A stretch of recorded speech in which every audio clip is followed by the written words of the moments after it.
Chapter हम पढ़ेंगे chapter number 1 introduction of soil mechanics, या सिंपल कर दीजिए इंट्रोडक्शन। जो मेरा वीडियो शुरू से देखते हुए आ रहे होंगे तो उसमें हम डायरेक्ट सेकेंड चैप्टर शुरू किए थे, फिजिकल प्रॉपर्टीज ऑफ सॉइल, जिसमें वाइड रेशियो, पोरोसिटी, बहुत सारा बहुत अच्छा चैप्टर है।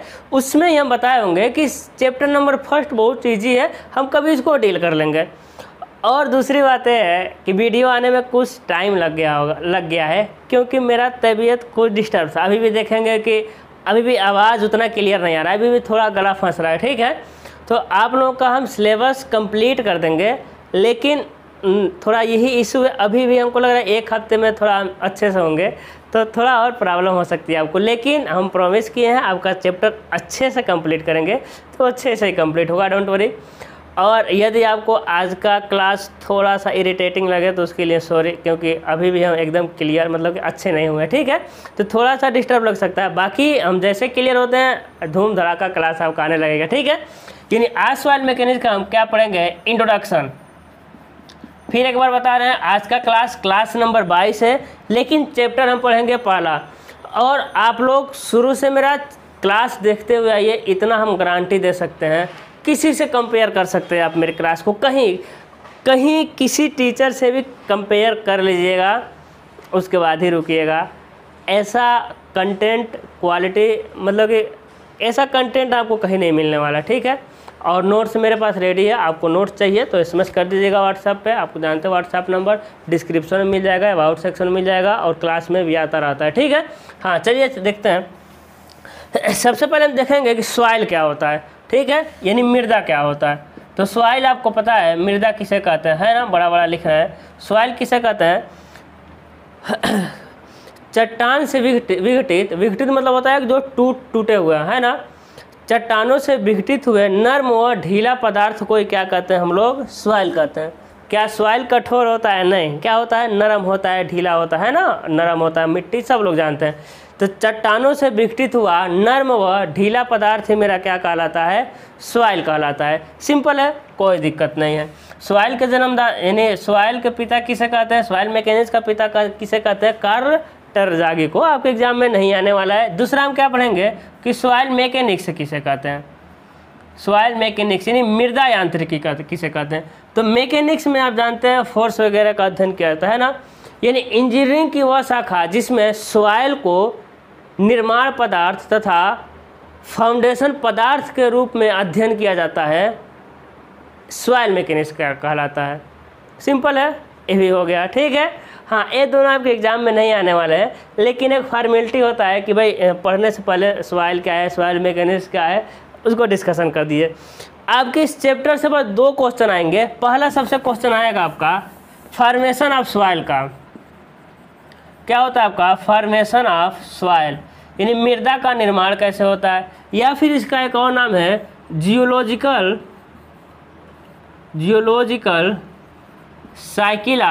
साइकिल ऑफ सॉइल, है ना। यानी फॉर्मेशन ऑफ सॉइल और जियोलॉजिकल साइकिल ऑफ सॉइल, यानी मृदा का भूवैज्ञानिक चक्र, यानी कैसे कैसे मृदा बनता है, क्या सबसे पहले होता है, फिर क्या होता है, उसके बाद क्या होता है, साइकिल, किस साइकिल से मृदा बनता है। यही मोस्ट इम्पॉर्टेंट टॉपिक आपके एग्जाम में आएगा। इस चैप्टर में सबसे इम्पॉर्टेंट टॉपिक 2 ही टॉपिक हैं, एक ये है और एक हम क्लासिफिकेशन ऑफ सॉइल पढ़ेंगे, टाइप ऑफ सॉइल पढ़ेंगे, ज़्यादा टॉपिक नहीं है। तो यही आपके ज़्यादा आते हैं, फॉर्मेशन ऑफ सॉइल, ठीक है।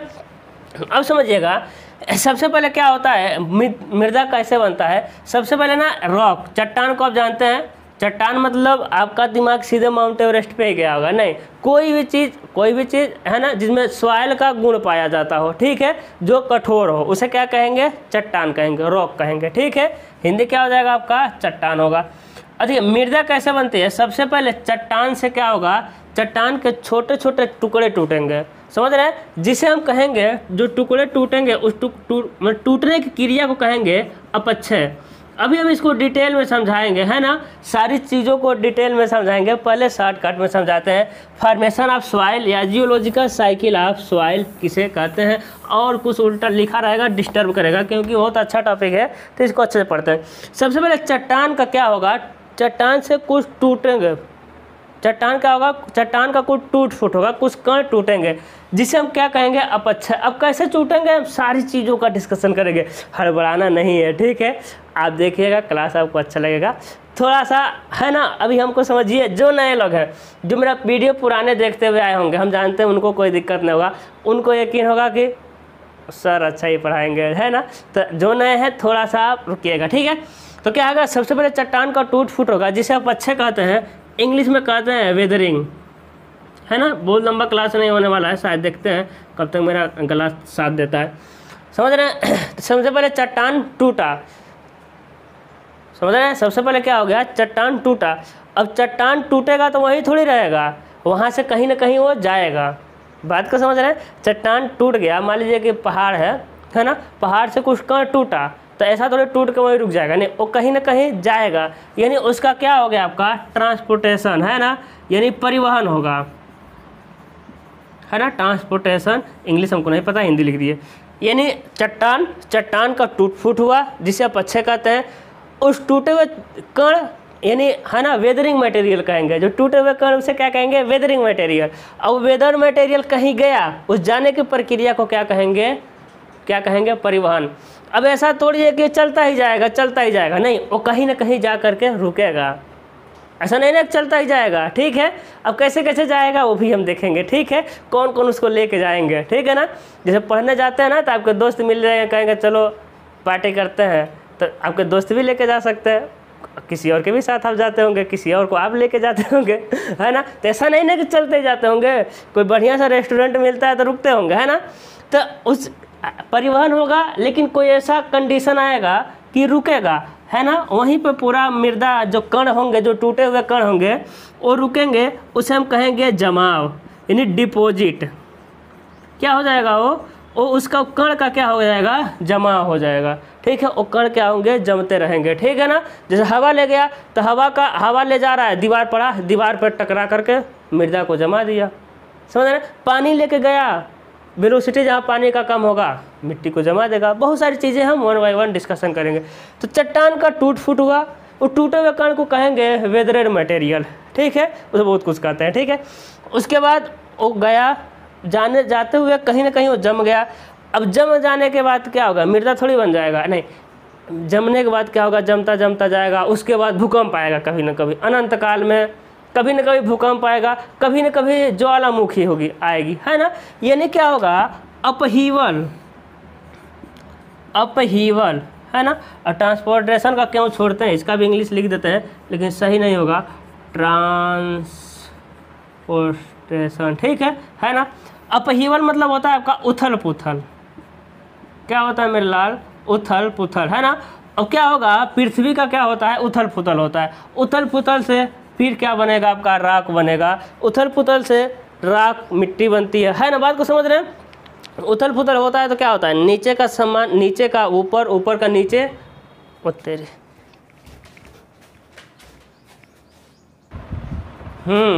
उथल पुथल का नाम लेते हैं, यहाँ भी उथल पुथल हो गई, लाइट ही कट गया था, ठीक है।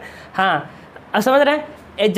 हाँ देखिए, एक लाइन मिला रहता है ना, टूट जाता है, ठीक है। दौड़ते दौड़ते गए हैं, देखिएगा। सबसे पहले हाँ, वो जमता जाएगा ना, जमेगा।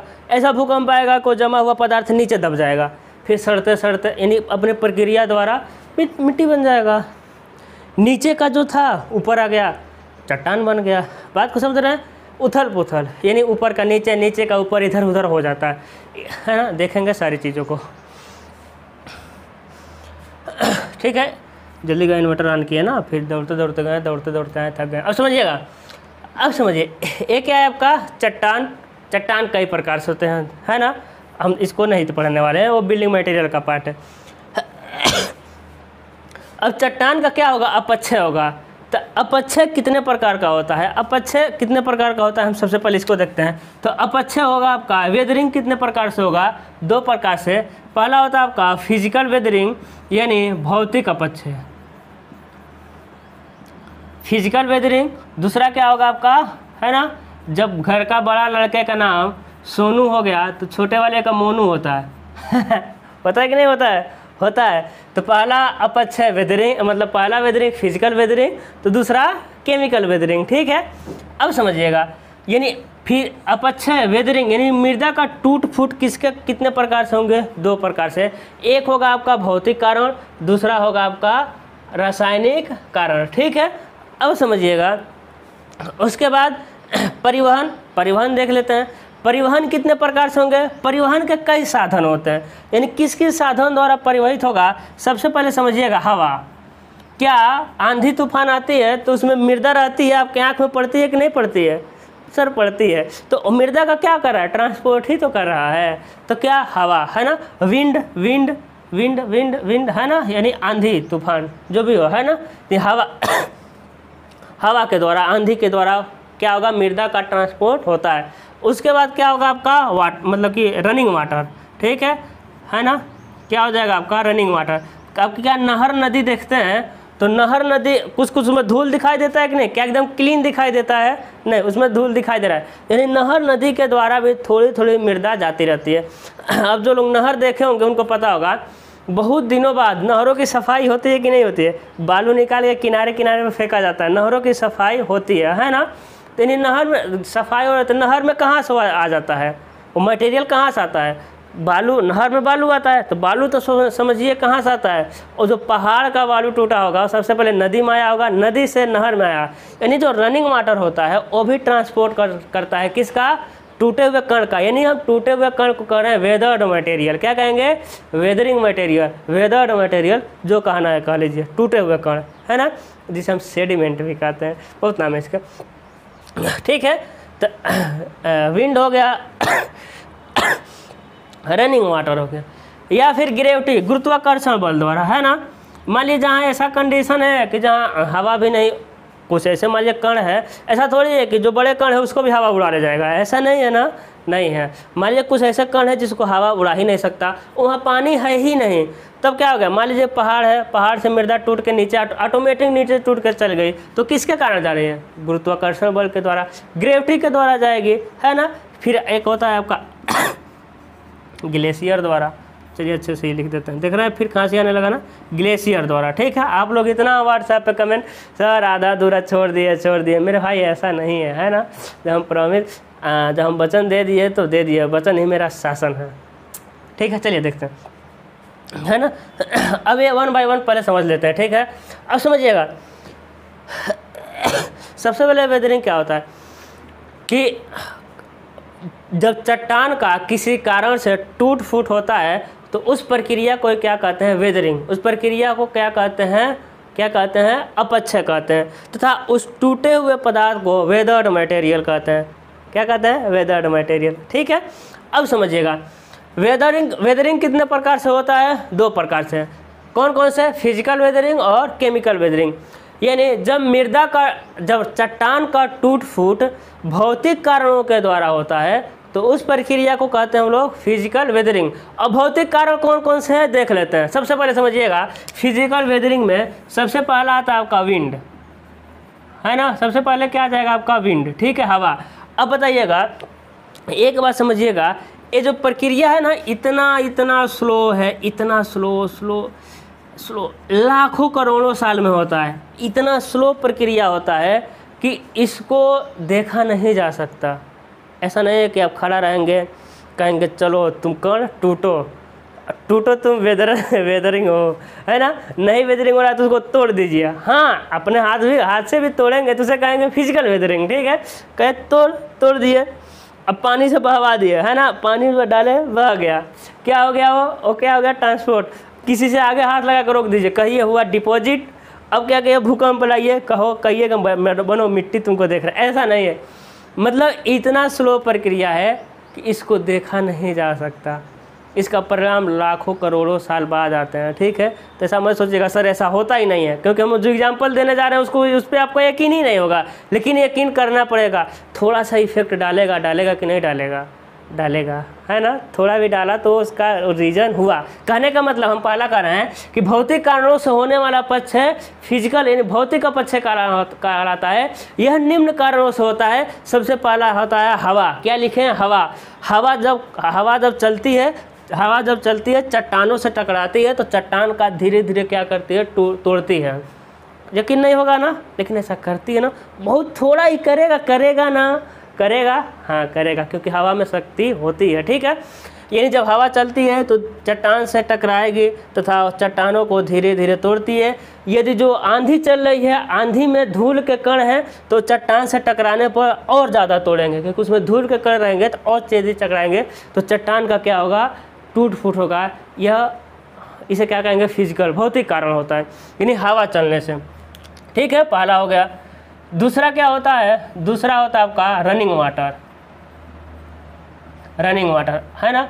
यानी क्या होता है आपका रनिंग वाटर, जब चट्टानों के ऊपर से जब पानी गुजरता है तो वो अपने साथ साथ चट्टान को तोड़कर भी लेके जाता है। भाई पानी गुजरेगा तो पानी और चट्टान के मध्य में क्या उत्पन्न होगा, घर्षण उत्पन्न होगा। उस घर्षण के कारण धीरे धीरे चट्टान को तोड़ता रहता है, तभी ना पहाड़ों से बालू आता है नदी में। और रनिंग वाटर द्वारा टूटा है कि नहीं टूटा है, टूटा है सर, ठीक है। इसका कंप्लीट नोट्स मिल जाएगा आपको, ठीक है। आप लोग व्हाट्सएप कर दीजिएगा, ठीक है, हम दे देंगे आपको पूरा। ड्राइंग का भी नोट्स दे देंगे, लेकिन ड्राइंग का नोट्स नहीं लिया जाता है, ड्राइंग बनाने वाला सब्जेक्ट है। ड्राइंग पढ़िए और ड्राइंग को बनाइए, ठीक है। ड्राइंग का कंप्लीट सिलेबस है, आप लोग ड्राइंग को देख लीजिए। 29 क्लास शायद डाल चुके हैं, 1-2 टॉपिक और छूटा हुआ है, हम उसको भी डाल देंगे, ठीक है। आप ड्राइंग को देखिए, देखिए एकदम मन लगा के देखिए। मतलब शुरू के कुछ क्लासों का क्वालिटी ख़राब होगा, है ना, कुछ क्लासों का क्वालिटी ख़राब होगा, क्योंकि हमको एडिट करना नहीं आता था, तो मेरा बोर्ड जो है टूटा हुआ दिखेगा, ठीक है। लेकिन कंटेंट 1% ख़राब नहीं, वैसा कंटेंट नहीं मिलेगा, हमको अपने पर पूरा यकीन है। हम जैसा ड्राइंग पढ़ा देंगे ना, आपको नहीं मिलने वाला है।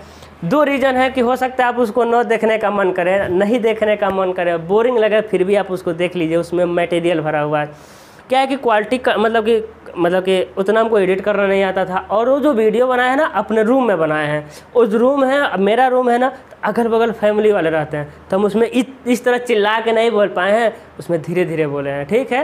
तो हो सकता है आप धीरे धीरे अच्छा ना लग रहा हो, है ना। आजकल के ज़माना है, लोगों को चिल्ला के बोलते हैं ना, भौकाल जितना मारते हैं लोगों को अच्छा लगता है। उसमें हम धीरे धीरे बोले हैं, तो हो सकता है आपको थोड़ा वो लगे, बोरिंग लगे। लेकिन आप, रिक्वेस्ट है आपसे, आप ड्राइंग क्लास देख लीजिए, वैसा ड्राइंग कहीं नहीं मिलने वाला। आप पेड कोर्स में किसी भी जो हम पढ़ा रहे हैं ना, किसी से कंपेयर कर लीजिएगा, ठीक है। आपको ऐसा कंटेंट कहीं नहीं मिलने वाला, देखिएगा। हाँ, तो हवा के द्वारा टूटेगा कि नहीं टूटेगा सर, टूटेगा। रनिंग वाटर के द्वारा सर टूटेगा, अरे हाँ कहिए, टूटेगा ना। हाँ, ये सब की क्या है, फिजिकल वेदरिंग है, ठीक है। उसके बाद होता है आपका टेम्परेचर। तीसरा क्या हो जाएगा, टेम्परेचर। हम ये बात अच्छी तरह से जानते हैं कि तापमान बढ़ने पर कोई भी चीज़ फैलता है तथा घटने पर सिकुड़ता है, तो वही हाल चट्टान में भी होता है। जब तापमान बढ़ता है तो फैलता है, तापमान कम होता है पहाड़ों पर, तो इसे ठीक है। यानी तापमान बढ़ा फैला, तापमान घटा सिकुड़ा, तापमान बढ़ा फैला सिकुड़ा, फैला सिकुड़ा। ऐसे करते करते चट्टान कमज़ोर हो जाता है तथा चट्टान का टूट फूट होने लगता है। इस प्रक्रिया को क्या कहते हैं, फिजिकल वेदरिंग, यानी टेम्परेचर के द्वारा, ठीक है। अगला आता है आपका चौथा, फ्रीजिंग। फ्रीजिंग द्वारा, है ना, फ्रीजिंग द्वारा, ठीक है। फ्रीजिंग द्वारा क्या होता है समझिएगा, जो इसका हिंदी नहीं पता, हिमकरण होता होगा शायद। जैसे क्या होता है ना, किसी भी चीज़ को जब एकदम नज़दीक से देखेंगे तो उसमें दरार ज़रूर दिखाई देगा। तो कोई चट्टान है तो क्या होगा, उसमें उसके दरार थोड़े थोड़े रहेंगे कि नहीं, रेसे रहेंगे सर। तो जहाँ तापमान में देखिए गला फंसने लगा, जहाँ तापमान में ज़्यादा परिवर्तन हो रहा है, एक बात याद रखिएगा, ऐसा नहीं है कि कोई चट्टान है तो उस पर सारे प्रक्रिया होगा ही होगा। कहने का मतलब है, ऐसा नहीं है कोई चट्टान है उस पर हवा भी लगेगा, रनिंग वाटर भी जाएगा, टेम्परेचर भी जाएगा, फ्रीजिंग भी होगा, ऐसा नहीं है। कोई ज़रूरी नहीं कि सारा चीज़ हो, समझ रहे हैं। अब जहाँ फ्रीजिंग की बात करें, अब कहीं ऐसे जगह चले जाइए जहाँ टेम्परेचर कम ही ना होता हो, तो क्या वहाँ फ्रीजिंग होगा, वहाँ क्या बर्फ़ बनेगा, नहीं बनने वाला है। तो ऐसा नहीं है कि आप कोई चट्टान लीजिए तो सोचिए पूरा प्रक्रिया ही हो, ऐसा नहीं है। कोई एक प्रक्रिया होगा, कोई 4 प्रक्रिया होगा, पूरा भी हो सकता है, मतलब कंडीशन के हिसाब से, ठीक है। तो क्या होगा कि फ्रीजिंग वहाँ होता है जहाँ टेम्परेचर का, मतलब फ्रीजिंग से फिजिकल वेदरिंग वहाँ होता है जहाँ टेम्परेचर का वेरिएशन ज़्यादा होता है। इन टेम्परेचर कभी बहुत अधिक होगा, कभी बहुत कम होगा। कैसे होता है प्रक्रिया, क्या होता है कि हर एक चीज़ में, हर एक वो ऑब्जेक्ट में दरार होता है, तो टेम्परेचर कम हुआ, उस दरार में क्या घुस गया, पानी। सॉरी टेम्परेचर अधिक हुआ, दरार में क्या घुस गया, पानी, क्योंकि टेम्परेचर अधिक रहेगा तो पानी रहेगा, दरार में घुस जाएगा। जैसे टेम्परेचर कम हुआ, अब बताइए जैसे टेम्परेचर कम हुआ वो पानी बर्फ़ बनेगा कि नहीं बनेगा, सर बनेगा। और जैसे बर्फ़ बना ना तो जो घुसा हुआ पानी था अपना आयतन क्या करेगा, वो बढ़ाएगा। आयतन बढ़ा तो दरार को क्या किया, थोड़ा सा बढ़ा दिया। फिर टेम्परेचर अधिक हुआ, फिर और अधिक पानी उसमें घुस गया। फिर टेम्परेचर कम हुआ, फिर वो पानी बर्फ़ बना, फिर दरार को फैलाया। इसी प्रक्रिया द्वारा क्या होती है, आपकी जो चट्टान होती है कमज़ोर हो जाती है, तो टूट करके गिर जाती है। इसे है ना फिजिकल वेदरिंग का एक और कारण है। पांचवा हो जाएगा आपका, क्या हो जाएगा आपका, लैंडस्लाइड, है ना। क्या हो जाएगा आपका, लैंडस्लाइड, है ना। लैंडस्लाइड एंड अर्थक्वेक लिख सकते हैं, EQ, है ना, दोनों को एक ही। लैंडस्लाइड एंड अर्थक्वेक, भूकंप सब लोग जानते हैं, भूकंप आने से चट्टान टूट जाती है, इसको लिख लीजिएगा, है ना, नोट्स में है। लैंडस्लाइड हम जानते हैं कि पहाड़ी एरिया में बरसात के मौसम में जब बहुत अधिक मात्रा में बारिश एक ही जगह हो जाती है तो वहाँ पे क्या होता है, लैंडस्लाइड होता है। वहाँ की पहाड़ें टूट करके गिर जाती हैं, है ना, ये क्या होता है आपका, लैंडस्लाइड होती है। भूस्खलन क्या होता है, भूस्खलन होता है।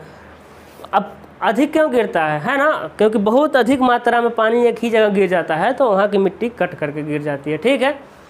अगला होगा आपका ट्री के कारण, पेड़ पौधे। अब कहेंगे सर पेड़ पौधे के कारण कैसे होगा, तो देखिए यदि पेड़ है, छोटा सा नन्हा सा प्यारा सा, है ना, है कोई दिक्कत नहीं है। जैसे जैसे वो पेड़ बड़ा होगा तो उसके जड़ें फैलेंगी कि नहीं फैलेंगी, सर ऑफिशियली फैलेंगी, उसमें तो कोई बात ही नहीं है। जब जड़ें फैलेंगी तो बताइए वो चट्टानों को तोड़ेगी कि नहीं तोड़ेगी, सर बिना तोड़े वो फैलेगी कैसे, है ना।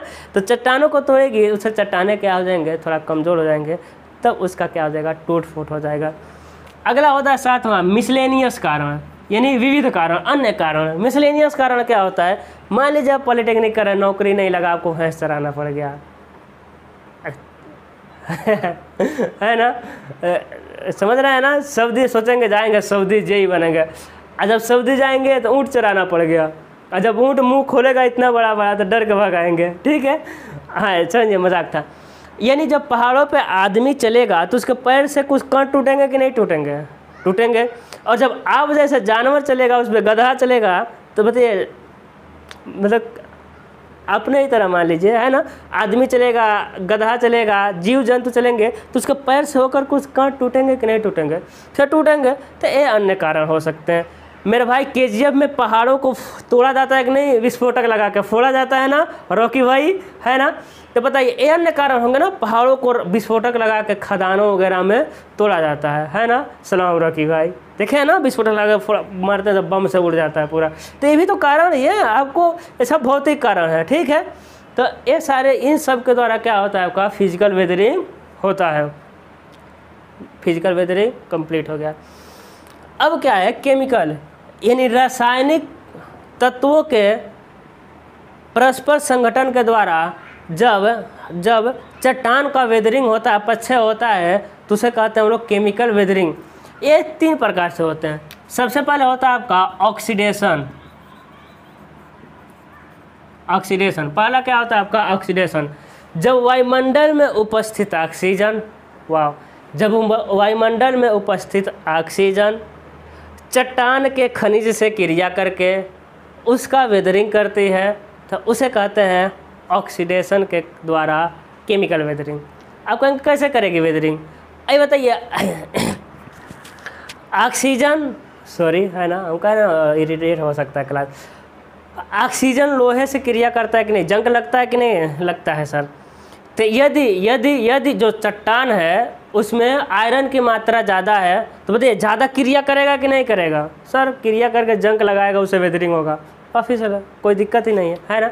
जब वायुमंडल में उपस्थित ऑक्सीजन, तो हम कह रहे हैं ना, कोई जरूरी नहीं कि सारी क्रियाएं हो, अब जिसमें ज़्यादा लोहा होगा उसमें ज़्यादा क्रिया करेगा, जिसमें कोई जरूरी नहीं हो कि करे ही, ठीक है। तो वायुमंडल में उपस्थित ऑक्सीजन चट्टान के में उपस्थित खनिज से, अब ऐसा नहीं कहेंगे लोहा से, ऐसा थोड़ी कि ऑक्सीजन सिर्फ लोहा से ही क्रिया करता है। हम एक एग्जाम्पल दिए हैं जो आपको दिखाई दे रहा हो, ठीक है ना। हाँ आप ही से कह रहे हैं, जब वायुमंडल में उपस्थित ऑक्सीजन चट्टानों के खनिज से क्रिया करते हैं, करके उसका जब वेदरिंग करता है तो उसे कहते हैं ऑक्सीडेशन। दूसरा है रिडक्शन, नहीं केमिस्ट्री नहीं पढ़े। दूसरा होता है आपका हाइड्रेशन, है ना, पानी वाला। पहले हमें देखने दिख रहा है ना, नहीं तो आप कहेंगे कि हम लोगों को गधा बोल रहे हैं। और आप ऐसा लिख रहे हैं कि दिखाई नहीं दे रहा है ना। दूसरा क्या हो जाएगा, हाइड्रेशन। अब हाइड्रेशन क्या होता है, आप एक बार, हाँ चलिए पहले बता दें। यानी जब पानी में उपस्थित रासायनिक तत्व, पानी में भी होते हैं, ठीक है, जब जहाँ से पानी आएगा वहाँ का जैसा नेचर रहेगा उसमें केमिकल कुछ प्रॉपर्टीज रहेंगी। जब पानी में उपस्थित रासायनिक तत्व चट्टान में उपस्थित खनिज से क्रिया करके जब उसका वेदरिंग करता है तो उसे कहते हैं केमिकल वेदरिंग, मतलब कि हाइड्रेशन के द्वारा केमिकल वेदरिंग।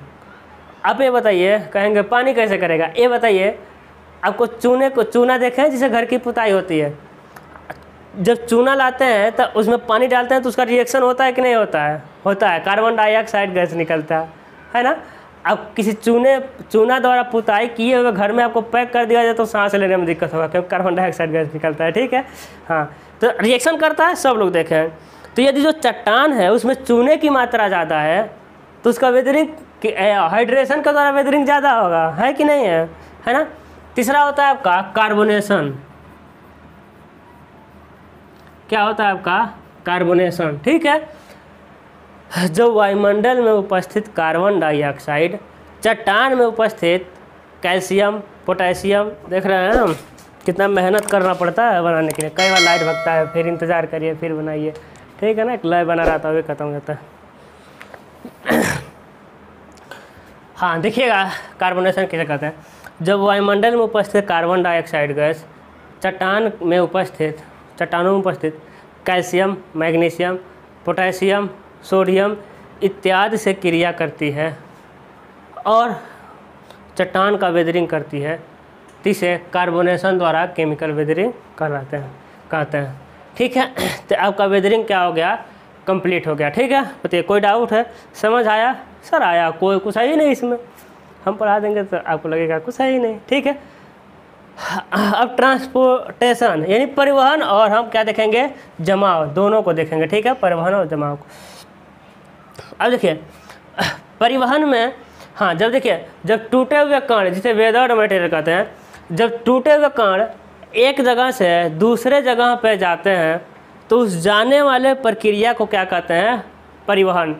तथा किसी का उचित कंडीशन देख करके, है ना, किसी स्थिति विशेष में वो धीरे धीरे जमते रहते हैं तो उस प्रक्रिया को क्या कहते हैं हम लोग, जमाव कहते हैं। क्योंकि जमाव कई प्रकार से नहीं होते हैं, ठीक है। एक परिवहन ही करेगा और कंडीशन आएगा जम जाएगा, ऐसा नहीं, जमाव कई प्रकार से होते हैं। तो परिवहन और जमाव एक ही में लिखना है, ठीक है, नोट्स में ऐसा ही है। अब देखिएगा, अब परिवहन के निम्न साधन है, ऐसा लिखेंगे। सबसे पहले हवा के द्वारा, है ना। हवा के द्वारा हम जानते हैं हवा में सारी चीज़ें हम अच्छे से बोल रहे हैं, ठीक है। हम जानते हैं हवा में किसी भी चीज़ को उड़ा ले जाने की क्षमता होती है। इस प्रकार जब आंधी या हवा तेज़ी से चलता है तो अपने साथ धूल के कण को भी एक स्थान से दूसरे स्थान पर उड़ाता है तथा किसी अवरोध के कारण या हवा का वेग कम होने के कारण उस स्थान पर ही उस उड़ाई गई मृदा का क्या कर देता है, जमाव कर देता है ना। इस प्रकार से जमी हुई मृदा को ही एवोलिन मृदा कहते हैं, AEOLIN, एवोलिन सॉइल। इस प्रकार के जमी हुई मृदा को क्या, कौन सी मृदा कहेंगे, एवोलिन सॉइल कहेंगे, है ना। जो रेगिस्तान वगैरह में होती है, रेगिस्तान में बारिश होता नहीं है, सऊदी अरब में, तो वहाँ मिट्टी के मतलब किसके द्वारा, हवा के द्वारा मृदा एक जगह से दूसरे जगह पे, है ना। हवा वाली मृदा को कौन सा मृदा कहेंगे, हवा के द्वारा उड़ कर एक जगह से दूसरे जगह पर जमा हुई मृदा को क्या कहेंगे, एवोलिन सॉइल, ठीक है। हाँ चलिए, रनिंग वाटर, है ना। हम जानते हैं रनिंग वाटर में भी बहुत अधिक ऊर्जा होती है, बल होता है, किसी भी वस्तु को लेकर कहीं भी चले जा सकता है। तो मृदा, हाँ, रनिंग वाटर द्वारा मृदा को एक स्थान से दूसरे स्थान पर ले जाता रहता है तथा किसी उचित कंडीशन पा करके मृदा का वहीं क्या करता है, जमा कर देता है। रनिंग वाटर द्वारा जमाई गई मृदा को क्या कहते हैं, एलुवियल सॉइल, है ना, सॉइल यानी जलोढ़ मृदा। यह मृदा बहुत ही उपजाऊ होती है, सबसे उपजाऊ मृदा कौन सी होती है, जलोढ़ मृदा। इसका हिंदी एवोलिन ही है, ठीक है, एवोलिन मृदा। तो यह मृदा एलुवियल यानी जलोढ़ मृदा क्या होती है, बहुत उपजाऊ होती है। उत्तर प्रदेश में, हाँ, जो हम लोगों का एरिया है ना पूर्वांचल में, वो सब जलोढ़ मृदा है, ठीक है। उसके बाद होता है आपका ग्रेविटी, है ना। तो गुरुत्व के द्वारा जब मृदा के कण एक स्थान से, गुरुत्व बल के द्वारा जब टूटे हुए मृदा के कण एक स्थान से दूसरे स्थान पर जाते हैं तथा जमते हैं, है ना, गुरुत्व के द्वारा, जैसे गुरुत्व के द्वारा जमाई गई मृदा कहते हैं। इस प्रकार की मृदा को हम लोग कहते हैं टालस। क्या कहते हैं? ये सब बताएंगे, इसको लिखने की जरूरत नहीं है। जब हम टाइप ऑफ सॉइल देखेंगे तो उसमें हम सारी चीज़ें बताएंगे, है ना। चूँकि हम डिपॉजिट भी एक ही साथ पढ़े हैं तो इसलिए उसमें हम बोल दे रहे हैं इस तरह जमाई गई मृदा को टालस कहते हैं, ठीक है ना। हाँ, उसके बाद होता है ग्लेशियर द्वारा, है ना। क्या होता है? बर्फ़ के टुकड़े में भी मृदा के कण रहते हैं। जब बर्फ़ का, है ना, जब बर्फ़ का बहुत बड़े टुकड़े को ग्लेशियर कहते हैं। बर्फ़ के बहुत बड़े टुकड़े को क्या कहते हैं? ग्लेशियर। जब बर्फ़ का बहुत बड़ा टुकड़ा टूटता है तो अपने साथ चट्टान के कुछ कण को भी लेकर चलता है। जब वो मृदा चलते चलते जब वो बर्फ़ क्या होता है, पिघल जाता है, तो वहीं पर मृदा का क्या कर देता है? जमाव कर देता है। इस प्रकार से जमाई गई मृदा को क्या कहते हैं? ग्लेशियर सॉइल कहते हैं। क्या कहते हैं? Glacier soil. ओके, अभी इतना ही और कुछ नहीं, ठीक है। तो ट्रांसपोर्टर डिपॉजिट नहीं होता, अपहीवल होता है। हम जानते हैं कि पृथ्वी पर, मतलब कि पृथ्वी का अनंत काल से ही उथल पुथल होता आ रहा है, जैसे कि भूकंप और ज्वालामुखी, जिसके कारण ऊपर की मृदा नीचे, नीचे की मृदा ऊपर आती रहती है, और इस प्रकार मृदा से चट्टान, चट्टान से मृदा का निर्माण होता रहता है। इस प्रक्रिया को क्या कहते हैं? अपहीवल कहते हैं, उथल पुथल कहते हैं। क्या कहते हैं? उथल पुथल कहते हैं, ठीक है। तो बस आपका कंप्लीट हो गया जियोलॉजिकल साइकिल ऑफ सॉइल या फिर फॉर्मेशन ऑफ सॉइल, या मृदा का निर्माण चक्र, कुछ भी देगा आपको समझ जाना, ठीक है। तो यही था सिंपल सा आपका मोस्ट इम्पॉर्टेंट मतलब टॉपिक किसका? इंट्रोडक्शन चैप्टर का, चैप्टर नंबर 1 का। तो बताइएगा आपको कैसा लगा, ठीक है। और नोट्स वगैरह बहुत ज़बरदस्त नोट्स बनाए हैं, ठीक है। आप SMS करिएगा। अब देखिएगा आपको नोट्स में सारे मिल जाएगा, है ना। तो अब इसमें कुछ बताने वाला नहीं है। सबसे पहले चट्टान, है ना, सबसे पहले चट्टान के बारे में लिखना है कि चट्टान बहुत ही मजबूत होता है। उसके बाद अपक्षय, अपक्षय क्या होता है कि भाई, है ना, सबसे पहले तो सर्कल बना लेना है, फिर हेडिंग डालना है चट्टान, फिर अपक्षय क्या होता है, वह जो कण टूटते हैं अपक्षय कहते हैं। फिर लिखेंगे अपक्षय 2 प्रकार का होता है, फिजिकल, केमिकल। भौतिक कारणों से हुए अपक्षय को भौतिक अपक्षय कहते हैं। यह निम्न कारण से होता है, 1 2 3 4 5 6 7 हेडिंग डाल के लिख दीजिएगा। फिर लिखिएगा केमिकल वेदरिंग, रसायन के द्वारा किया हुआ अपक्षय केमिकल वेदरिंग का आता है। यह निम्न कारण होता है, ऑक्सीडेशन, कार्बोनेशन, हाइड्रोजन डाल करके हेडिंग लिख देना है, ठीक है। ऐसा मिलेगा आपको नोट्स में, डोंट वरी। उसके बाद लिखना है आपको, हाँ, ट्रांसपोर्ट। भाई जानते हैं जब टूटे हुए मृदा कण अपने स्थान पर रहेंगे नहीं, वो एक स्थान से दूसरे स्थान पर जाएंगे, उसे हम परिवहन कहेंगे। परिवहन के निम्न साधन है wind, running water, gravity, glacier, हो जाएंगे ना, ये क्या हो जाएंगे? आपके परिवहन के साधन हो जाएंगे। हेडिंग अलग अलग डाल के क्या कर देना, लिख लेना है, ठीक है। और परिवहन और जमाव एक ही में लिख देना है ना। मृदा कहीं जम जाती है, उसका उथल पुथल, उथल पुथल के 2 मेन रीजन होते हैं, ज्वालामुखी और ज्वालामुखी और भूकंप, ठीक है। हाँ, हो गया, भूकंप होता है, ठीक है। तो यही था आपका। फिर अगला टॉपिक 1-2 दिन में, 1-2 लेक्चर में ख़त्म हो जाएगा, ठीक है। तो आपकी क्लास से हम पढ़ाएंगे, ठीक है। हम आपको लगभग में 3 नोट्स देंगे, 3 क्या 2.5 नोट्स देंगे। कहेंगे सर 2.5 नोट्स क्या होता है? देखिए 2 नोट्स हम आपको कंप्लीट देंगे। कौन कौन सा? सॉइल का और सर्वे का। सर्वे भी हम पढ़ाएंगे, डोंट वरी, हम जो कह दिए पढ़ाएंगे। तो अब मेरा उथल पुथल चल रहा है ज़िंदगी में अभी मेरे ज़िंदगी में उथल पुथल चल रहा है, ठीक है। तो क्या है कि हम सॉइल और सर्वे का ज़बरदस्त नोट्स बनाए हैं, ठीक है, वो आपको हम प्रोवाइड करेंगे। अब 2.5 क्यों कर रहे थे? क्योंकि ड्राइंग का जो नोट्स है वो मतलब कि कंप्लीट नहीं है, क्योंकि हम ये सोचते हैं कि ड्राइंग जो होता है कि वो पढ़ने वाला, ड्राइंग का नोट्स क्या देखना है भाई? ड्राइंग का वीडियो पढ़ा है, ड्राइंग खुद देखिए और बनाइए। ड्राइंग पढ़ने वाला थोड़ी है कि ड्राइंग पैर पे पैर रख के महाराजा की तरह ड्राइंग पढ़ रहे हैं, नहीं, उसका नोट्स की ज़रूरत नहीं है। ड्राइंग मेरा वीडियो देखिए, ड्राइंग खुद अपने बनाइए, हमको भेजिए, हम उसको चेक कर देंगे, बता देंगे कि आप गधे हैं कि चालाक हैं कि क्या है, ठीक है। तो ऐसा सब काम करिए। जितना आपको पेड कोर्स वाले सुविधा नहीं देंगे उतना हम देंगे, ठीक है। तो ड्राइंग बनाइए और मेरे पे भेजिए और पढ़ाई अब शुरू कर दीजिए, क्योंकि ऐसा नहीं आप नहीं पढ़ रहे हैं तो कोई नहीं पढ़ रहा है। मेरे भाई ऐसे ऐसे लड़के हैं ना, मेरा देखिए तबीयत अच्छा नहीं हुआ है फिर भी हम पढ़ा रहे हैं। क्यों? क्योंकि लड़के बहुत बेचारे हैं जो पढ़ने वाले होते हैं ना, आपको नहीं, वो 20 क्लास देख चुके सब, और नोट्स बना के हमको एक लड़का कह रहा है कि सर हम देख चुके सॉइल और हमको दे दीजिए अपना नोट्स। तो हम कहे कि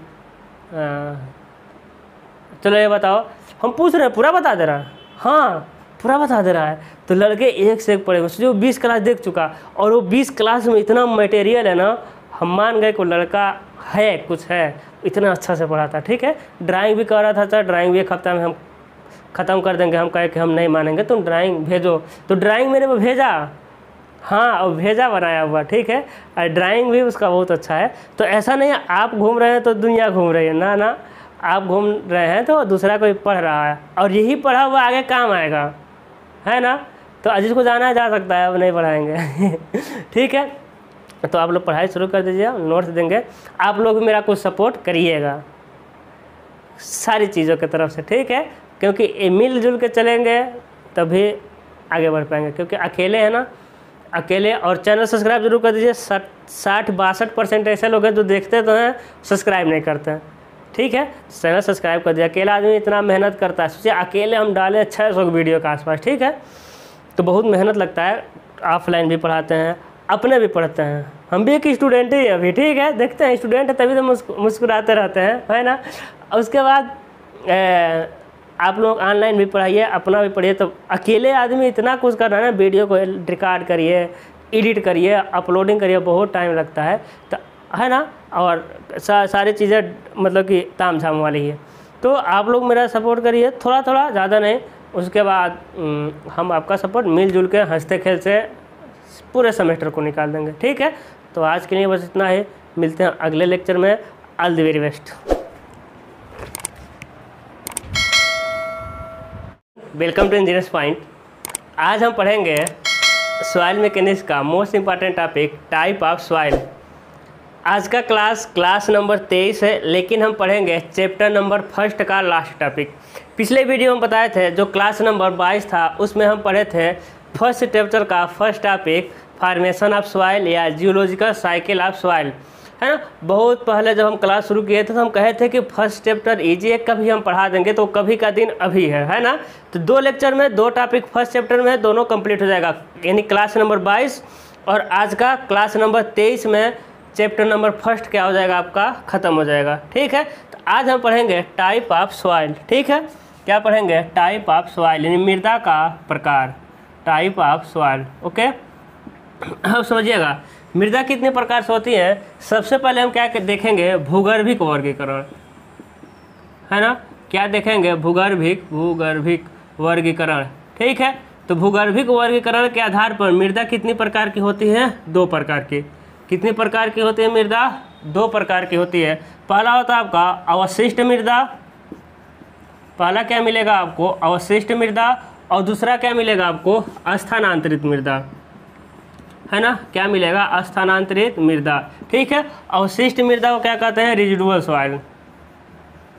क्या होता है आपका, रेजिडुअल सॉइल, अवशिष्ट मृदा। ठीक है, ये होता है आपका ट्रांसपोर्टेड, है ना, ट्रांसपोर्टेड सॉइल। ठीक है, अब देखिए लग रहा है बाल लग रहा है, देखिएगा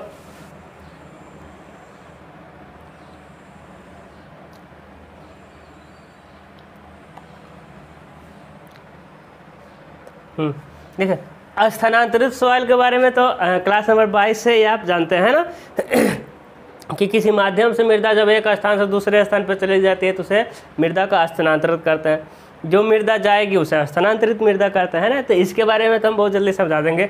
आपको नया टर्म मिला है आपका अवशिष्ट मृदा। ठीक है, तो सबसे पहले समझते हैं कि अवशिष्ट मृदा क्या होती है। यानी वह मृदा जो जिस चट्टान से टूटती है उसी चट्टान पर रुक जाती है और मृदा का निर्माण करती है, उसे कहते हैं अवशिष्ट मृदा। समझ रहे हैं भाई, ये तो कहीं जा रही है, यानी क्या है, चट्टान से मान लीजिए रॉक है, ठीक है, रॉक, इसी रॉक से क्या हुआ, एक कण टूटा, मान लेते हैं इसी रॉक से एक कण क्या हो गया, टूट गया, और ये कहीं और नहीं गया। बात को समझ रहे हैं, मान लेते हैं बहुत बड़ा चट्टान है, ये जो चट्टान है ना, इसी में से कण टूटा और इसी पर इसी चट्टान पे ही कहीं क्या हो गया, जम गया। बात को समझ रहे हैं, यानी उसी स्थान से टूटे हुए मृदा के कण जब उसी चट्टान पर जमकर मृदा का निर्माण करते हैं तो उसे कहते हैं अवशिष्ट मृदा। इसी के टूटे इसी पर रुक गए, है ना, आसान से है, अवशिष्ट मृदा कंप्लीट हो गया। जिस स्थान से वो मृदा कण टूटता है उसी स्थान पर रुक जाता है, ठीक है ना। हाँ चलिए, उसके बाद अब आपको समझ गया होगा, यदि यहाँ से टूटा लेकिन इसी पर नहीं रुका, एक कहीं और चला गया, है ना, हो सकता है हवा के माध्यम से जाए। और एक कण टूटा, हो सकता है पानी के माध्यम से कहीं चला गया, है ना। एक कण टूटा, हो सके गुरुत्व के माध्यम से कहीं चला गया है, सब पिछले वीडियो में पढ़े हुए ना। यहाँ से कण टूटा, हो सकता है ग्लेशियर के माध्यम से कहीं चला गया, भाई किसी भी माध्यम से जा सकता है ना। तो इन सब को क्या कहेंगे, स्थानांतरित मृदा।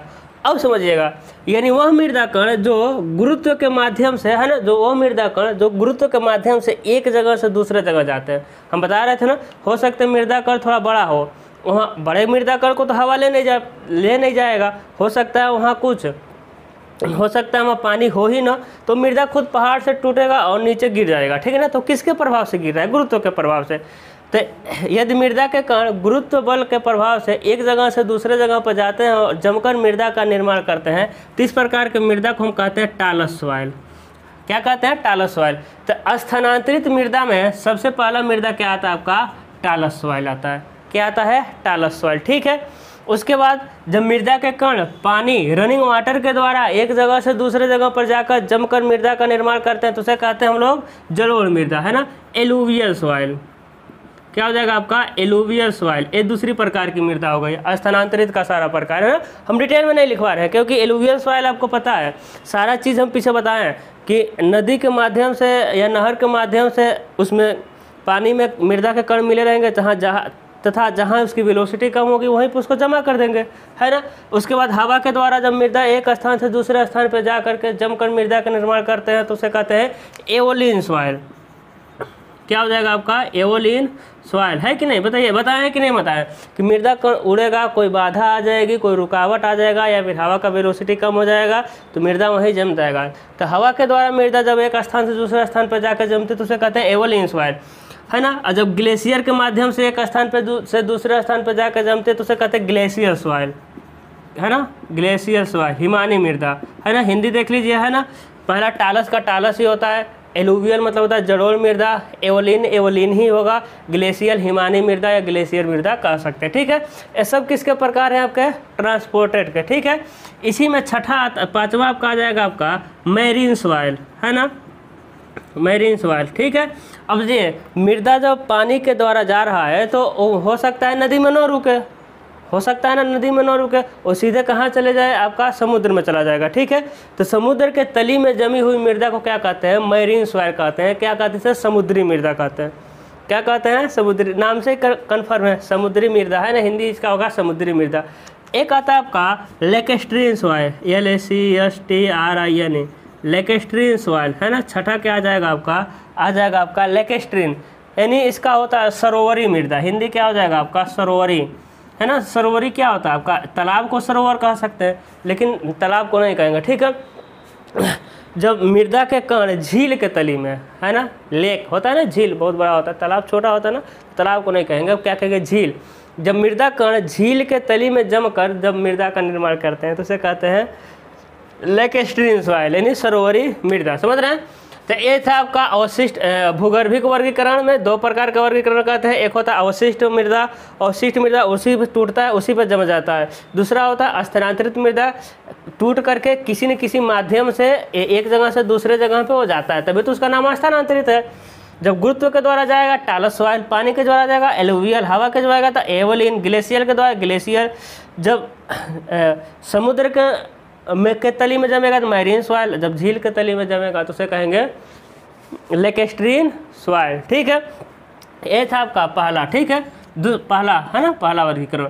दूसरा होता है आपका इंजीनियरिंग के आधार पर, है ना, इंजीनियरिंग वर्गीकरण, इंजीनियरिंग क्लासिफिकेशन, वर्गीकरण, ठीक है। दूसरा क्या हो जाएगा आपका, इंजीनियरिंग वर्गीकरण, ठीक है। अब समझिएगा, इंजीनियरिंग वर्गीकरण में मृदा को कितने भागों में बांटा गया है, 3 भाग में बांटा गया। पहला होता है आपका cohesive soil, COHESIV, cohesive soil है ना, हाइड्रोलिक्स में पढ़े होंगे आप लोग। ससंजन, कोहेजिव मतलब क्या होता है आपका, ससंजन मृदा होता है। दूसरा होता है आपका कोहेजिवलेस सॉइल, कोहेजिवलेस सॉइल, ओके है ना, यानी ससंजनहीन मृदा, ससंजनहीन मृदा, ठीक है। तीसरा क्या होता है आपका कोलाइड, है, कोलाइड से कोई मतलब नहीं, हिंदी होगा आपका कोलाइड, है ना। देखिए अब ससंजन मृदा क्या कहते हैं, यानी वे मृदाएं जिनके कणों के मध्य आपस में वे मृदाएं जिनके कण आपस में आकर्षण बल द्वारा जुड़ रहते हैं उसे कहते हैं कोहेजिव सॉइल।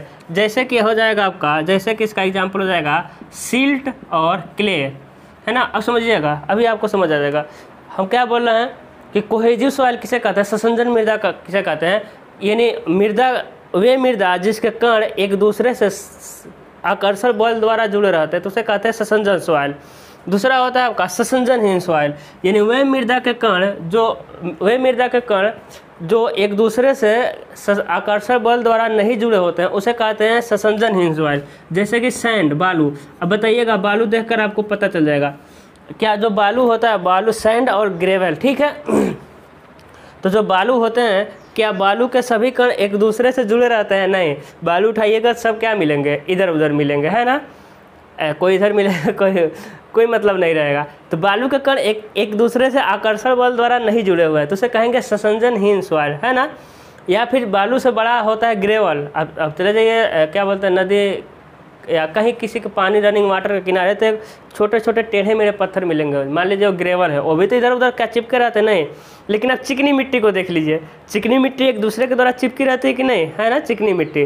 तो वो क्या हो गई, चिकनी मिट्टी क्या हो गई, ससंजन सॉइल, बेसिक चीज़ है, ठीक है। अब समझिएगा, है ना, जब भी हम कहेंगे ससंजन सॉइल तो आपको माइंड में आना चाहिए चिकनी मिट्टी, यानी जब मृदा के कण एक दूसरे से किसी आकर्षण बल द्वारा जुड़े होते हैं तो उसे कहते हैं ससंजन सॉइल। ससंजन सॉइल को किसी भी आकार में ढाला जा सकता है, पानी मिलाने के बाद गूंथ करके किसी भी आकार में ढाल सकते हैं। बताइए चिकनी मिट्टी को किसी आकार में ढाल सकते हैं कि नहीं, जबकि ससंजनहीन सॉइल यानी सैंड को किसी भी आकार में ढाला नहीं जा सकता, क्योंकि पानी मिलाएंगे सब इधर उधर चले जाएंगे, है ना। तो ये है। उसके बाद होता है कोलाइड। कोलाइड सबसे महीन मृदा होती है, ठीक है। कोलाइड का हम यूज़ इतना महीन होते हैं कि इसका इंजीनियरिंग में यूज़ नहीं करते हैं, है ना। तो कोलाइड को लिखना है, कोलाइड एक बहुत ही महीन मृदा होती है। इसमें जो होती है महीन होने के कारण, अरे जो कैपिलरी एक्शन बहुत ज़्यादा होता है। इसमें क्या होता है आपका, कैपिलरी एक्शन क्या होता है, बहुत ज़्यादा होता है। आप कहेंगे सर कैपिलरी एक्शन क्यों ज़्यादा होता है, तो कैपिलरी एक्शन याद करिए, है ना, पढ़े होंगे, क्या होता है आपका 4 sigma cos theta equal to rho g d, पढ़े होंगे कि नहीं पढ़े होंगे।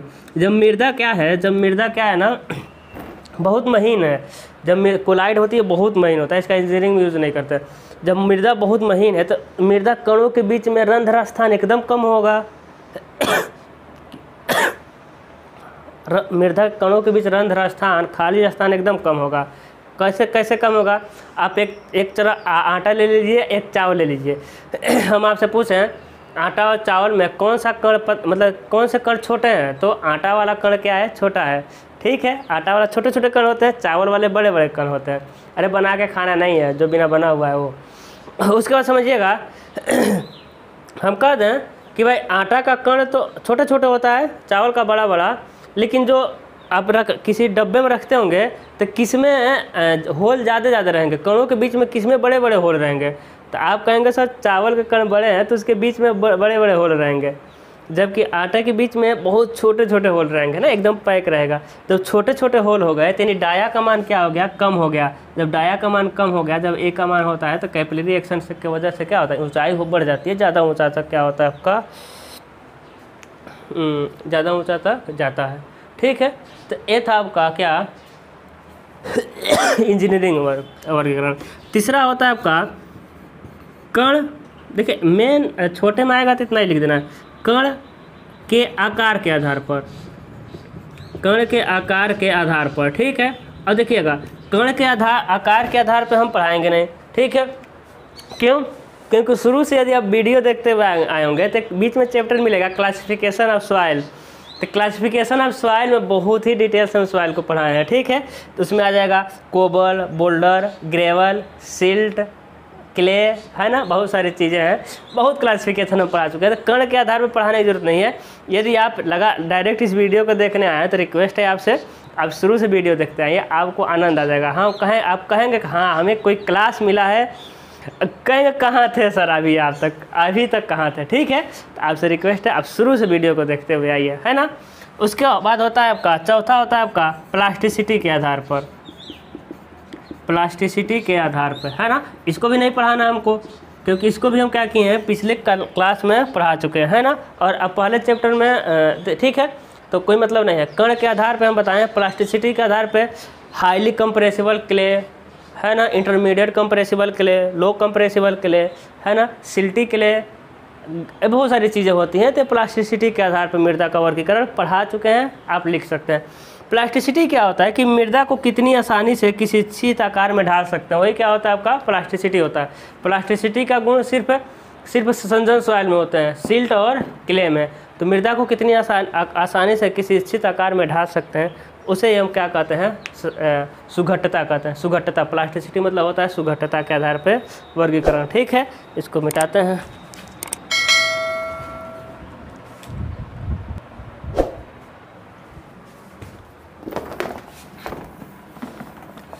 एक टॉपिक और बच गया है बस।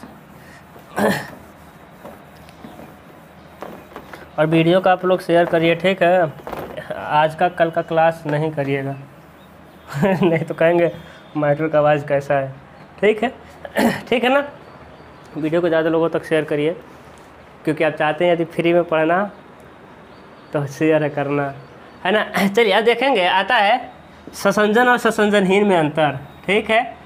और नोट्स में सारी चीज़ें मिल जाएगी, आप नोट्स के लिए SMS करिए, ठीक है। ये हो जाएगा आपका ससंजन सॉइल,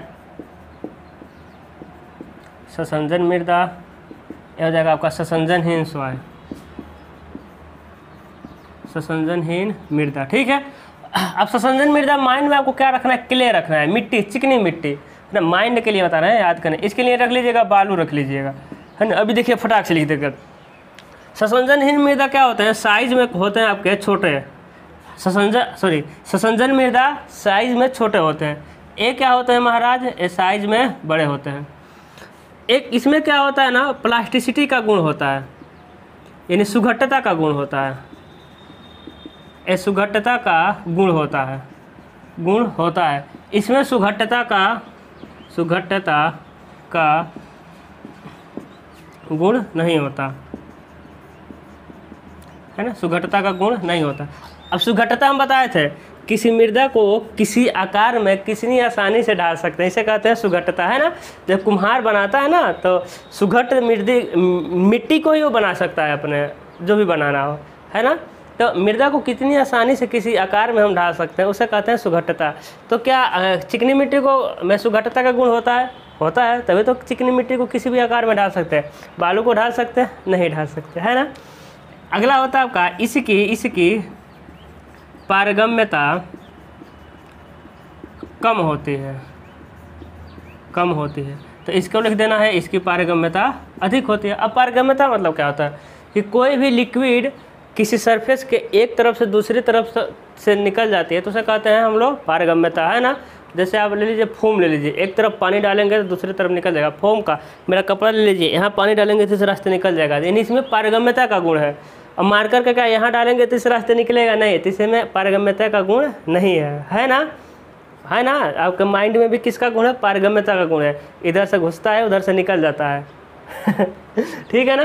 तो देखिए इसकी पारगम्यता कम होती है। तो क्ले, क्या चिकनी मिट्टी से आसानी से पानी निकल जाएगा, नहीं निकलेगा, है ना, क्योंकि चिकनी मिट्टी नज़दीक रहती है, ठीक है। और क्या है कि बालू से बताइए, बालू में पानी डालेंगे तो आसानी से एक तरफ से दूसरे तरफ तक चला जाएगा कि नहीं चला जाएगा, आसानी से चला जाएगा, है ना। चौथा क्या है आपका, चौथा क्या हो जाएगा, चौथा क्या हो सकता है, हाँ, इसके कण आपस में आकर्षण बल द्वारा जुड़े होते हैं, आकर्षण बल द्वारा जुड़े होते हैं, है ना। इसके कण आपस में आकर्षण बल द्वारा इसके कण आपस में आकर्षण बल द्वारा नहीं जुड़े होते हैं। लिख सकते हैं ना, आप एक इंजीनियर हैं, फिफ्थ सेमेस्टर है, इतना तो लिख सकते हैं, बाकी नोट्स में मिलेगा। इसके कण आपस में आकर्षण बल द्वारा नहीं जुड़े होते हैं, ठीक है ना। इसका क्या होता है, अगला होगा आपका ए मृदा नींव के लिए अच्छी नहीं है। अरे सर, अभी तक तो इसका गुण ही गुण था, एक अवगुण हो गया, नींव के लिए अच्छी नहीं है। इसमें लिखेंगे ए मृदा, कौन मृदा, ससंजनहीन मृदा, ए मृदा नींव के लिए अच्छी होती है। हाँ, ए मृदा नींव के लिए अच्छी होती है, ठीक है। हाँ देखिए, पांचवा कहेंगे कि सर अभी तो बहुत हमको लग रहा था कि ससंजन मृदा बहुत अच्छी है ना, लेकिन यहाँ तो धोखा दे दिया। तो सबके अंदर सारी गुणें नहीं होती है, सबके अंदर कुछ ना कुछ तो दोष होता ही है ना। आपको अपना दोष पता होगा, मेरे अंदर नहीं है। सोच रहे थे सर जी आपके अंदर क्या है ना, माइंड में आ रहा होगा आपके अंदर क्या दोष है ही नहीं दोस्तों। देखिए, अब नींव के लिए अच्छी नहीं है, इसका मतलब क्या होता है समझिए।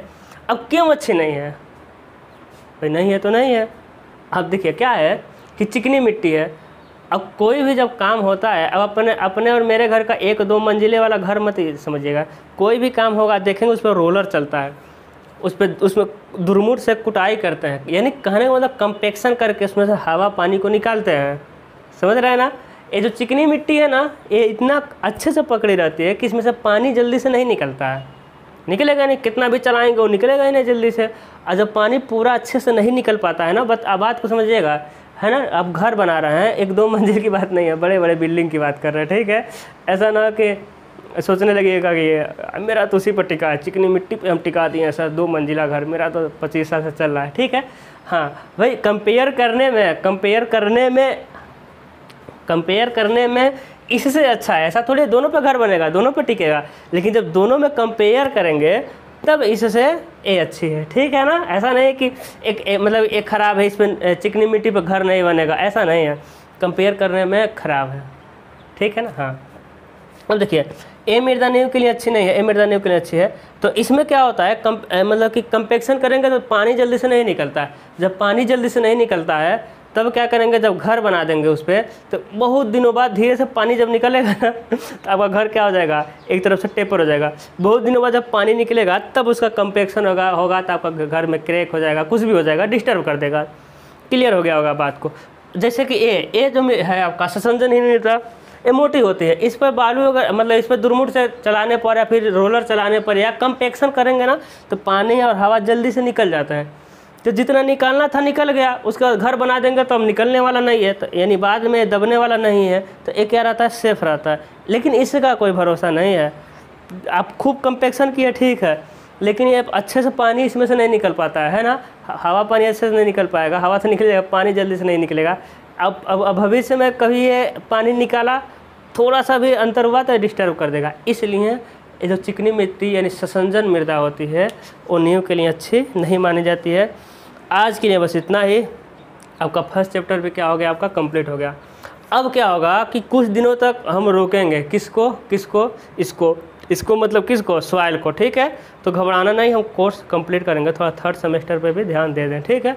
और आप लोग ड्राइंग का वीडियो, सॉइल का 23 वीडियो हो गया, 23 वीडियो हो गया, और 30 वीडियो आपका उसका है ड्राइंग का 30 वीडियो, और वीडियो कल परसों अपलोड करेंगे। और बाकी सर्वे भी आपका हमको 10-11 वीडियो है, तो देखा करिए वीडियो, आप लोग नोट्स बनाया करिए, मांगा करिए, सारी चीज़ें आप लोग रेगुलर करिए, ठीक है। हम कोर्स आपका कंप्लीट कर देंगे।